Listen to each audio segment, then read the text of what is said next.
Hey everyone, it's Brianna with WTI, and this is my Black & Decker buffer. This is a great multi-purpose buffer and polisher. We use this on the headlights of our car that were getting really foggy from age, and it was really quick and simple. It's got a great random orbit on it, and the white applicator bonnet that it comes with was perfect for getting in a little deeper.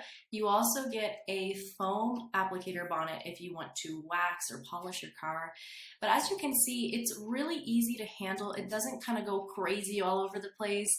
You've got two great sturdy handles for both hands, so it's much easier to control the motion and the direction of the buffer. I also like that you get 3 applicator bonnets all together, so you get 2 white ones and 1 foam blue one that's for wax, and it also comes with a really long cable, so this definitely exceeded expectations. And it really works. You can see the after. The headlights are finally clear, so whether you're using this on headlights, polishing up your paint, or using it for any other project, I think this buffer is going to definitely do the job. It has been super reliable for me. And that's my point of view.